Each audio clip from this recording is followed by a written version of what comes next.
Natalie Rogers, and I love tatting. I love creating lace.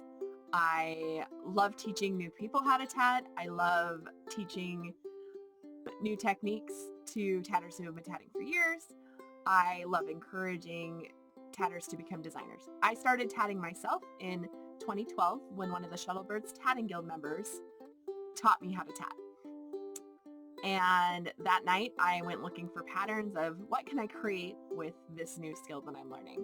And I found Ann B's Dragon, and from that point on I was hooked. I haven't looked back. It's a fun craft, and I love that it can go anywhere I go. In 2013, I attended my first tatting workshop, and the following year I taught at the workshop. I have had the opportunity to teach at all of the Shuttlebirds workshops since then, and 2 of the IOLI conventions, one in person and one virtually. I just really love sharing the art of tatting. I enjoy teaching others. I get really excited when a beginner figures out that flip and gets their first stitches down. I also really love learning. I like learning new techniques and then figuring out how I can incorporate those techniques into my design. I enjoy creating patterns. You'll see several of them show up on the screen here as I talk. I also really love encouraging new tatting designers and tatting designers in general. I love that there are so many creative people out there willing to share their ideas, whether it's a free pattern or a paid pattern. It's great that it's out there and it's growing this craft that we love. I had several guild members approach me and ask how I fell into design so easily.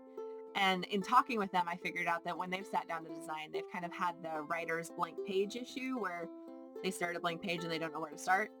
And they were dealing with that as they were trying to design. So because of that, it spurred the Tat Your Own Adventure cards, which limit you to the elements that you draw from the card deck for your design. And so therefore you're no longer stuck with that blank page because you have a set of elements that you're now picking from. It's narrowed down your pool of choices, and so it actually brings your creativity to the forefront because you're no longer wasting all your time just deciding, well, what do I start with? What's here? What's there? What do I do? You have a place to start, you have a leaping point, and you can go forward in design. Helping me on Patreon means that you're supporting the next version of the deck, which will be a technique deck card to expand the design process for tatters. You're also going to help me establish a beginner's instruction video series, and then eventually an intermediate and advanced tatter instructional series that help teach these techniques. In addition to that, I am going to be offering a monthly creative challenge that my Patreon supporters will get earlier than my blog will, and my Patreon supporters will have a chance to have their work featured when the challenge goes live on the blog. So I hope to see you in my Patreon community, and keep on tatting. Thanks.